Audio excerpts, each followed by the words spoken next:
Narito na ang mga pinakamalalaking balita sa One North Central Luzon ngayong Biyernes. Mag-live-in partner sugatan matapos mabagsakan ng poste ang sinasakyang SUV sa Luna, Apayao. Mga bagong gawang kalsada sa Dagupan City hindi pa rin nalalagyan ng pedestrian lane. Presyo ng live weight na baboy at manok bumaba. Sapat na supply ng karne ng baboy at manok, aasahan kaya pagpasok ng Burr months? At iba't ibang organisasyon at individual, kabilang na ang GMA Regional TV Dagupan, kinilala sa 2025 Biskeg Yadala Blood Service Awarding Ceremony.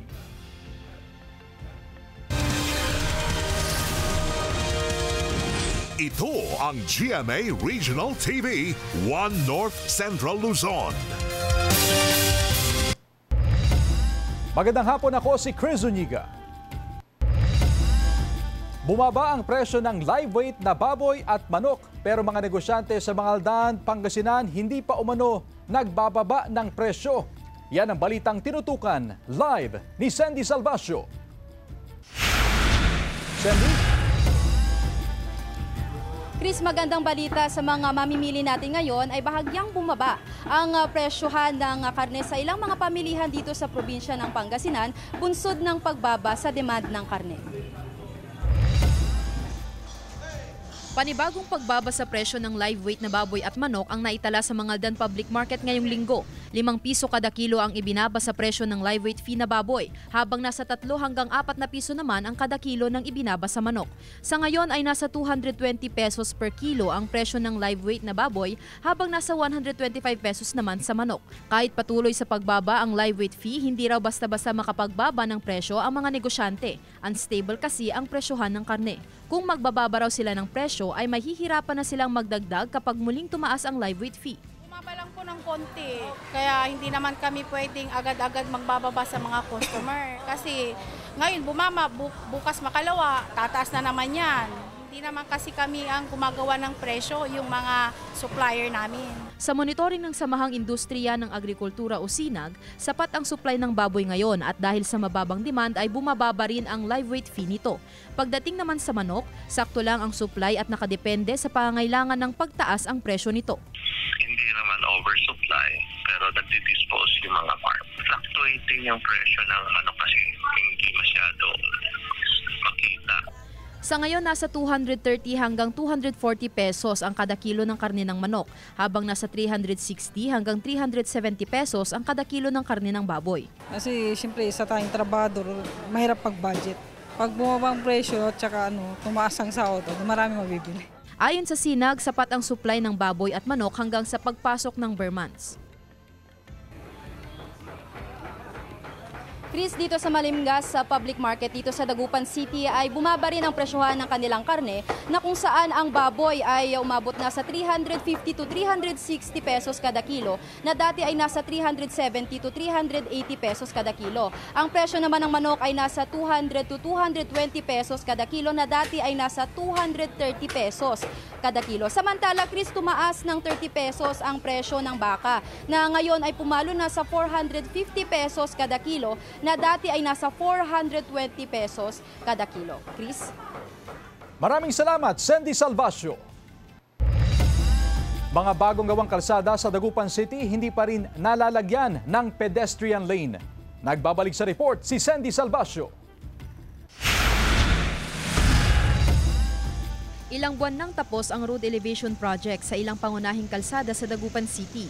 Ngunit hanggang ngayon, wala pa ring bakas ng anumang guhit sa kalsada. Wala pa tayong pedestrian lane.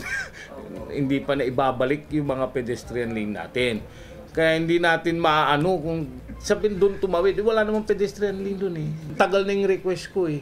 Tagal na yung sinabi ko sa kanila eh. Mag-aapat na buwan na. Tapos na matagal yung Arellano, tapos na matagal yung ABF. Pinangangambahan ng mga otoridad ang kaligtasan ng mga tumatawid dahil sa kawalan ng pedestrian lanes, lalo na sa mga intersection. Ang ilang residente kung saan-saan na lang tumatawid. Palagi po, kada tumatawid po kami mga magkaklase po, kinakabahan po kami pag walang pedestrian kasi hindi po sila humihinto eh. Lalo na po pag walang traffic light. Ayon sa mga POSO enforcer na nagmamando sa kalsada, lubha raw itong delikado dahil minsan, bigla-bigla na lang sumusulpot ang mga pedestrian. Nagdudulot din daw ito ng mabagal na pag-usad ng traffic. Siyempre, hindi maano yan kasi yung iisang tatawid, i-stop, yan po ang nagiging problema namin dyan, yung mga tumatawid. Lalo na po ngayon na may pasok na. Isa rin sa mga nakikitang problema sa mga kalsada ay ang mga nabubura ng pedestrian lanes. Sa tinagal-tagal na rin kasi ng mga linya, nawawala na ang pintura ng mga ito. Nakausap ng GMA Regional TV ang Public Information Officer ng DPWH Region 1 pero nasa pagpupulong daw ang project engineer na magbibigay ng pahayag. Patuloy na sinusubukan ng himpilan na makuhanan ng pahayag ang DPWH Region 1. Kasama si Jing Dakanay, Sandy Salvacio, One North, Central Luzon.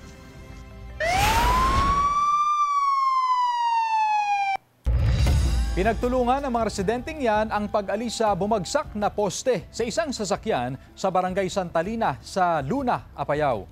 Batay sa investigasyon, iniwasan ng driver ang isang motorsiklo dahilan upang bumangga sila sa poste. Nagresulta ito sa pagbagsak ng poste sa sasakyan at naipit ang mga sakay nitong mag-live-in partner. Inoobserbahan sa ospital ang dalawa.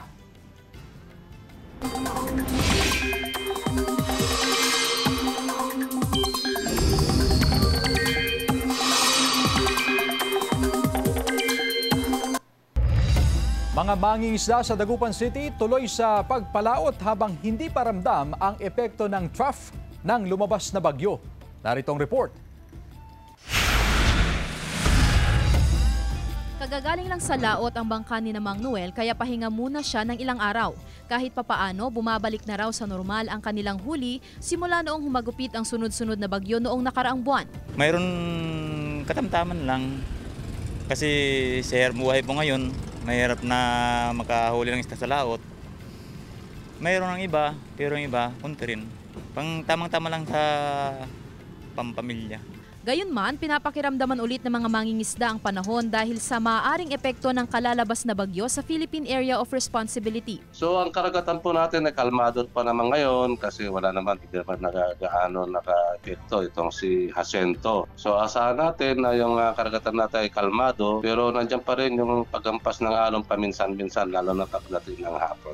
Nauna nang inabiso ng Pag-asa ang posibilidad ng gale warning ngayong weekend dahil sa sumasamang taya ng panahon. Ayon sa Pag-asa, mararanasan pa rin ang pag-ulan sa ilang bahagi ng bansa, partikular sa kanluran ng Pangasinan dahil sa ulan na dala ng trough o buntot ng nagdaang bagyo. Hinihila pa rin kasi nito ang southwest monsoon o ang hanging habagat. Weekend, babalik tayo sa tinatawag natin na localized thunderstorm at saka yung habagat po natin. Ito po yung trap na sinasabi natin, kaya nakakaroon tayo ng makulimlim na kalangitan. Kaya kung minsan may parte na umuulan sa parte ng Pangasinan. Bago matapos ang linggo, may inaasahan umanong low pressure area na papasok sa PAR sa timog silangang bahagi ng Mindanao. Kasama si Jing Dakanay, Sandy Salvacio, One North, Central Luzon.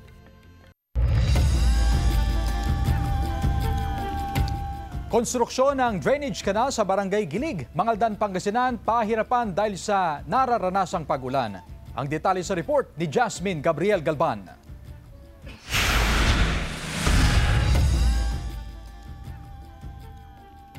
Pahirapan ang konstruksyon ng drainage canal sa bahagi ng Cortez Street sa Barangay Gilig, Mangaldan, Pangasinan.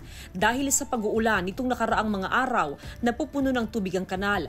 Kinakailangan pang gumamit ng water pump ang mga construction worker para may pagpatuloy ang konstruksyon ng kanal sa lugar. Kung magtutuloy raw ang pag-uulan, posibleng madelay ng ilang araw ang konstruksyon ng drainage canal bago matapos. Hindi mabuti yung tao. Maraming dinudulot ng water pump sa pagpapalo ng tubig. Pag na water pump, wala ng tubig, ginagawa ulit, madam, tuloy-tuloy yung gawa nila, madam. Proyekto ng barangay ang drainage canal. Madalas daw kasing bahain ng kalsada na nagpapahirap sa mga residente at motorista. Malaking bagay yung madam pag nagawa yun. Tapos yun nga, pag nagawa yun, susunod natin sana na kuha yung talagang daanan na nakuha ba, hindi yung kung pwede, doon sa may parte na doon tuloy-tuloy ng magawa ng drainage para hindi na sila hindi sila kawawa dito sa may Cortez, madam. Malaking tulong daw sa mga residente ang proyekto. Sana raw matapos sa madaling panahon lalo't tag-ulan pa rin. Hindi na masyadong mabilis dati umapaw lang kunti ang tubig. Pansamantalang isinara sa mga motorista ang kalsada habang ginagawa ang proyekto. Inaasahang matatapos ang proyekto sa susunod na buwan. Kasama si Henry Duminsil, Jasmine Gabriel Galban, One North Central Luzon. Daan-daang aplikante ang dumagsa sa job fair na bahagi ng pagdiriwang ng Buwan ng Kabataan sa Calasiao, Pangasinan. Silipin sa report. Mahigit 200 aplikante ang dumagsa sa jobs fair ng Public Employment Service Office sa Calasiao, Pangasinan ngayong araw. Mga kabataan ang karamihan sa mga job seeker, tulad ni Angel. Opo, maganda po. Nakakatulong po dun sa mga fresh graduates na siyempre naghahanap ng trabaho. And then siyempre alam naman po natin na mahirap maghanap ng trabaho ngayon. Kaya itong mga job fair na ganito, talagang helpful sa mga kabataan na ganun or mga naghahanap ng work. Libo-libong trabaho sa lokal at ibang bansa ang alok sa jobs fair. Para matulungan ng ating mga kabataan at of course, syempre mabawasan ng unemployment dito sa bayan natin. So nag-invite tayo ng mga local employers and of course sa ating overseas, karamihan ng hinahanap nila ay nurses para sa ibang bansa. Kasabay ng jobs fair ang sinagawang bloodletting activity. Pinangunahan ng sangguniang kabataan ang mga aktibidad. Tulong umano ito sa mga kabataan sa kanilang bayan. Buwan ng Agosto po ay buwan ng kabataan. Naghanda ng whole month po ng activities na kung saan fino-focus po namin yung youth empowerment po here po sa Calasiao. Kasama si Daryl Peralta, Joel Fernandez, One North Central Luzon. Ito ang GMA Regional TV, One North Central Luzon.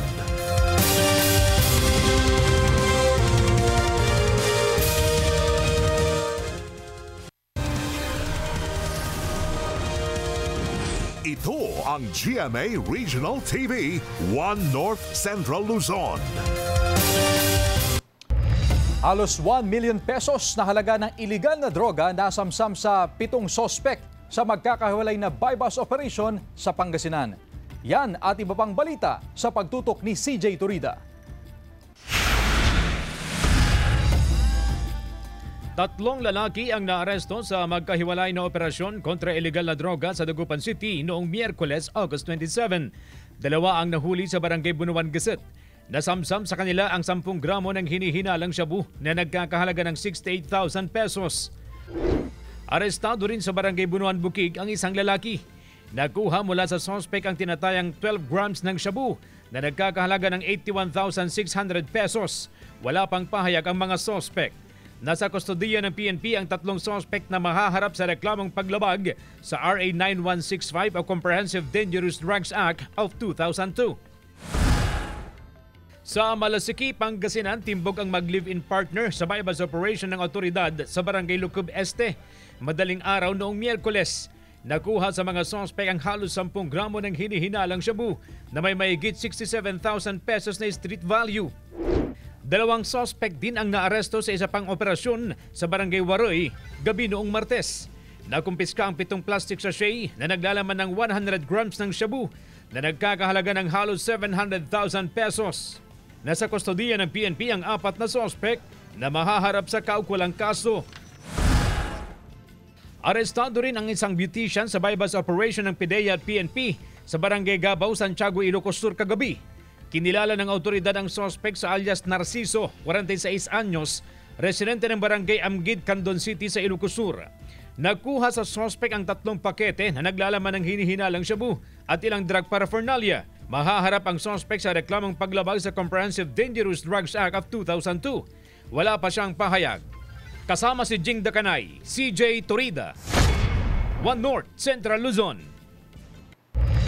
Samantala, mahigit 605 billion pesos na halaga ng smuggled na sigarilyo ang nasamsam ng Bureau of Customs sa isang warehouse sa Plaridel, Bulacan. Isinagawa ng BOC ang operasyon matapos makatanggap ng intelligence report ukol sa kahina-hinalang sitwasyon sa bodega. Natuklasan sa operasyon ang 8,647 master cases ng imported na sigarilyo mula China at Vietnam. Walang BIR tax stamps at graphic health warnings na labag sa ipinag-uutos ng batas. 3 individual ang inaresto sa mismong warehouse at kasalukuyang sumasailalim sa inquest proceedings. Kakasuhan sila ng paglabag sa National Internal Revenue Code, mga regulasyon ng National Tobacco Administration at ang Customs Modernization and Tariff Act. Kasama rin sa sasampa ng kaso ang rehistradong may-ari ng warehouse kung saan nadiskubre ang mga kontrabando. Wala pang pahayag ang mga hinuli ng otoridad. Matatag na presyo ng lokal na bigas nararanasan 2 araw na bago ipatupad ang suspensyon ng pag-aangkat ng bigas. Narito ang report.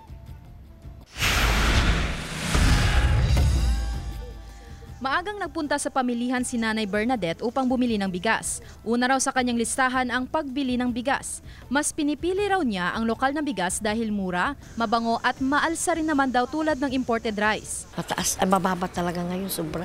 Lalo na pag senior may discount, lalo na sa supermarket. Malaking bawas po.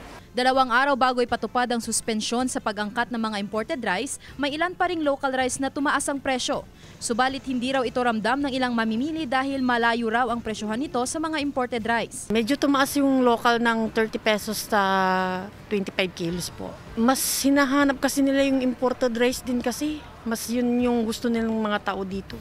Ayon sa ilang rice retailers, may ilang klase ng local rice na tumaas ng 30 pesos kada half kaban, habang tumaas naman ng 80 pesos ang kada half kaban ng mga imported rice. Sa Malimgas Public Market, pumalo sa 30 hanggang 43 pesos kada kilo ang presyohan ng lokal na bigas depende sa klase. Ayon sa Samahang Industriya ng Agrikultura o SINAG, wala daw dapat paggalaw sa presyo ng bigas sa Setyembre at Oktubre. Maski wala yung imported, hindi naman tataas. Marami naman kasi anihan na, so wala tayong problema sa local stocks natin. Sapat din daw ang supply ng lokal na bigas para sa susunod na 2 buwan. Kasama si Jing Dakanay, Sandy Salvacio, One North Central Luzon. Malawakang water disinfection isinasagawa sa San Fernando City, La Union matapos malubog sa baha ang karamihan sa water sources noong Hulyo. Sundan sa report. Tuloy-tuloy ang water disinfection ng City Health Office sa mga water source na nalubog sa baha nang maranasan ng sunod-sunod na bagyo't habagat sa San Fernando City, La Union. Sa ngayon, nasa mahigit 600 water sources na ang isinailalim sa water disinfection ng CHO. Malaking bagay raw ito upang matiyak na ligtas sa kontaminasyon ng tubig na iniinom ng mga residente, lalo pat nasa 40% ng mga kabahayan ay nakadepende pa rin sa mga balon o deep well. Lunsad namin yung tinatawag natin na Ligtas Tubig program. Itong Ligtas Tubig program, tinarget namin yung ating mga communal water sources. Ito yung mga deep well, shallow well, at nag-disinfect sila. Simula noong huling linggo ng Hulyo hanggang noong nakaraang linggo, nakapagtala ang City Health Office ng 28 na kaso ng acute watery diarrhea. Hindi naman daw nababahala ang Health Authority dahil wala namang clustering of cases. Ibig sabihin, hindi dahil sa inuming tubig ang dahilan ng diarrheal cases. Yung mga kaso namin na naitatala regarding acute watery diarrhea, hindi sila galing sa tubig pero galing mainly sa poor food handling naman. Sa kabila nito, patuloy na pinag-iingat ng Health Authority ang publiko para makaiwas sa ganitong uri ng mga sakit. Importante talaga. Oo, dahil dahil malinis yun eh. Sakaling makaranas ng anumang sintomas, panawagan ng otoridad na magtungo sa pinakamalapit na paggamutan para makaiwas sa anumang komplikasyon. Kasama si Henry Duminsil, Jasmine Gabriel Galban, One North Central Luzon. LGU ng Santa Ilocos Sur, tiwala sa pagkakatalaga ni Police Lieutenant General Jose Melencio Nartates Jr. bilang officer in charge ng PNP. Narito ang report. Nitong August 26, itinalaga si Police Lieutenant General Jose Melencio Nartates Jr. bilang officer in charge ng Philippine National Police. Ikinagalak ito ng lokal na pamahalaan ng Santa Ilocos Sur kung saan tubo si Nartates. Ipinanganak siya sa barangay Mabilbila Sur. Mas matanda ako sa kanya, still young. They're family friends here in Santa Ilocos Sur. I know their parents because they supported my late father during the 60s. Manong Melencio saka his uncle, then General Eberlino Nartates. Destiny raw ang pagkakatalaga ng opisyal at tiwala siyang magiging maayos ang direksyong tatahakin ng kanilang kababayan sa pamumuno sa pambansang pulisya. Base sa performance si General Nartates ay talagang sterling. Actually, nandun ako sa Camp Crame nung panahon na yun. I think it was Mars na doning niya sa 3-star niya. Ipinagmamalaki rin ng provincial government ng Ilocos Sur ang bagong pinuno ng PNP dahil sa hatid ng karangalan upang makilala ang dedikasyon at kakayahan ng mga Ilocano. Sinubukan ng GMA Regional TV na kuhanan ng pahayag ang mga kaanak ni Nartates, ngunit hindi na muna sila nagpaunlak ng panayam. Miyembro si Nartates Jr. ng Tanglaw Diwa Class of 1992 ng Philippine Military Academy. Bago siya in-appoint na OIC ng PNP, nagsilbi siya bilang Regional Director ng Calabarzon Police at Director ng Ilocos Norte Police. Sa Camp Crame, nanilbihan siya sa Finance Service hanggang maging Director ng Controllership and Intelligence. Naging miyembro rin siya ng Elite PNP Special Action Force sa ilalim ng CIDG at naging Deputy Chief for Administration noong October 2024, ang ikalawa sa pinakamataas na posisyon sa PNP. CJ Torida, One North Central Luzon. Formal nang isinama ng pamunuan ng Philippine Military Academy ang nasa 314 na 4th class cadets sa Cadet Corps ng Armed Forces of the Philippines. Tatawagin silang PMA Madasilak Class of 2029 nang ibig sabihin ay mandirigmang dakilat sa gisag ng integridad at lakas ang kinabukasan. Sinaksihan ng mga magulang at iba pang mahal sa buhay ang incorporation rights ng mga kadete na ginanap sa Borromeo Field, Fort del Pilar, Baguio City. Payo ng mga opisyal sa mga kadete, huwag sumuko at isabuhay ang motto ng PMA na katapangan, integridad at katapatan.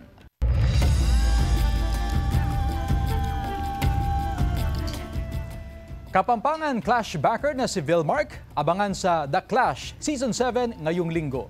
Silipin sa report. Salamat ng Clash-backer na si Vilmark sa kanyang pangalawang pagkakataon na makilahok sa The Clash ngayong Season 7. Naging first runner-up siya noong Season 4 pero kahit hindi naging grand champion, malaki naman ang kanyang nakamit na biyaya. Kilala si Vilmark na isang proud Kapampangan singer-songwriter na sumusulat ng mga kanta base sa kanyang personal experiences. And it opened a lot of doors for me. Nakapag-release ako ng mga songs, naging part ako ng Sparkle and GMA Music. Kaya ngayong Season 7, sisiguraduhin umano ni Vilmark na ibibigay niya ang lahat ng kanyang makakaya. Parang sana yun na yun eh, isang ano na lang eh. Kaya ngayon gusto, ang ginagawa ko is I just give my 110% with every performance.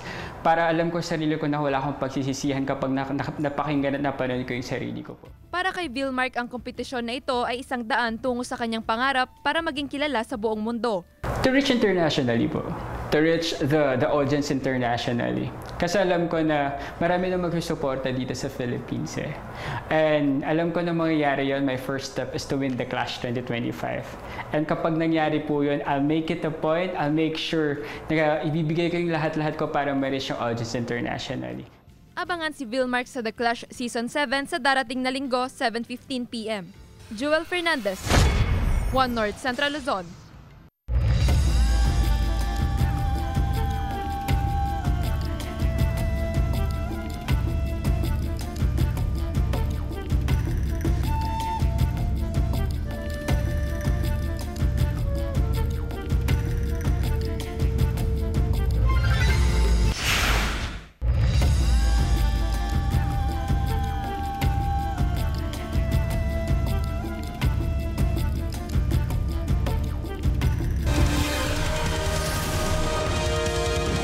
Ito ang GMA Regional TV, One North Central Luzon.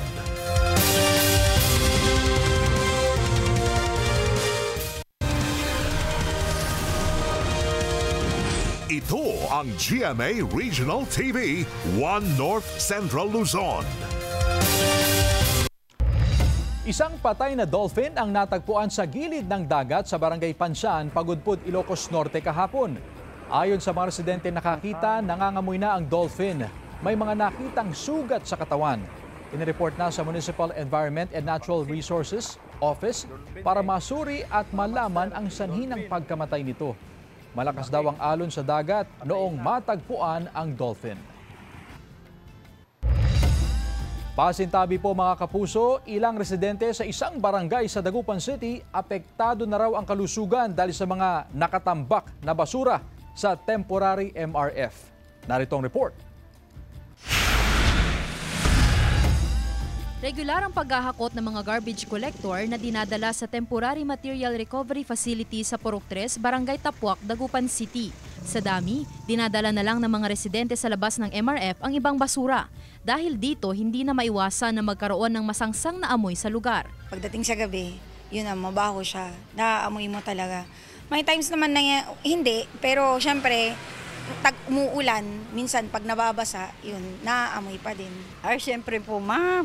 Katapat po namin yung basura at saka nagpapakain po kami dito. Hindi po maiwasan yung customer natin, syempre, naamoy. Maraming langaw. Ayon sa punong barangay, pansamantala lang ang tambakan ng basura sa lugar. Ililipat din ito sa isang bakanting lote na pagmamay-ari ng chairman. For 22 years kasi, yung MRF ng Barangay Tapuak ay andyan dyan sa May Amado, yung nadadaanan. Matagal ng problema yan. So kapag dadaan ka dyan, masyadong mabaho, malangaw. Pero dahil inaayos pa ang kalsada papunta sa bagong tambakan, pansamantalang ginagamit ang dating MRF. Tiniyak ng opisyal na muling bubuksan ang bagong MRF sa September 15. Mas maayos at mas malawak. Humihingi ng paumanhin ang barangay chairman sa mga residente at tiniyak na gagawin ang lahat ng paraan upang maresolba ang problema. Kasama si Jing Dakanay, Sandy Salvacio, One North Central Luzon. Iba't ibang organisasyon at individual kinilala sa 2025 Beskegya Dala Blood Services Awarding Ceremony. Tunghayan sa report. Kinilala ng Philippine Red Cross Pangasinan Chapter ang iba't ibang organisasyon at individual na nakatuwang nila sa pagpapatibay ng Blood Services Program sa ginanap na 2025 Beskegya Dala Blood Services Awarding Ceremony sa Lingayen, Pangasinan. Layon ng taunang pagkilala na pasalamatan at parangalan ang mga institusyon, lokal na pamahalaan, paaralan at pribadong sektor na walang sawang nagtataguyod ng voluntaryong pag-aalay ng dugo. This is an annual recognition and recognition award for our volunteers and our donors, which we consider as our longtime partners. This is where volunteerism and comes in. And that is what Red Cross is all about. Tumanggap din ng Blood Galloner Award ang ilang individual na maraming beses nang nag-alin ng dugo bilang malasakit sa kapwa. Na-realize ko how significant po yung ginagawa ko and yung maisip na ang dami ko na palang na-donate is parang achievement po siya and karagdagan na fulfillment po para sa akin. Kabilang sa mga tumanggap ng Aligwas Award ang GMA Regional TV Dagupan. Isang pagkilala sa patuloy na suporta sa advokasya sa pamamagitan ng taunang Bloodletting Day na isinasagawa ng GMA Regional TV sa buong bansa. Samantala, sa kabila ng mataas na demand ng dugo, siniguro ng Philippine Red Cross Pangasinan Chapter na sapat ang supply at patuloy pa rin ang mga isinasagawang bloodletting drive. Yes sir, sa ngayon po sumasapat naman po ang supply ng dugo po natin, nabibigyan naman po natin kahit papaano at paunti-unti yung mga nangangailangan ng dugo. Sa awa naman po ng Diyos at sa awa po ng mga donors po natin, nasasapatan naman po natin ang pangangailangan ng dugo. CJ Torida, One North Central Luzon. Samantala, mapapanood niyo po ang episode na ito at iba pang pinakahuling lokal na balita sa official website ng GMA Regional TV, www.gmaregionaltv.com. Pwede rin kayong bumisita sa aming official YouTube channel, GMA Regional TV, at i-click ang subscribe button para sa pinaka-maiinit na balita mula sa mga rehiyon. Nais din naming pasalamatan ang mga kapuso sa Hilaga at Gitnang Luzon, maging ang mga kapuso natin abroad. Dahil sa GMA Regional TV, local news matters. At yan ang mga pinakamalaki at pinakahuling balita sa Hilaga at Gitnang Luzon. Maraming salamat sa pagsama sa amin pati na ang mga kapuso sa ibang bansa na tumutok sa mga balita sa rehiyon. Ako po si Chris Zuniga. Kami ang GMA Regional TV, One North Central Luzon. Buong puwersa para sa mas malaking misyon at mas malawak na paglilingkod sa bayan.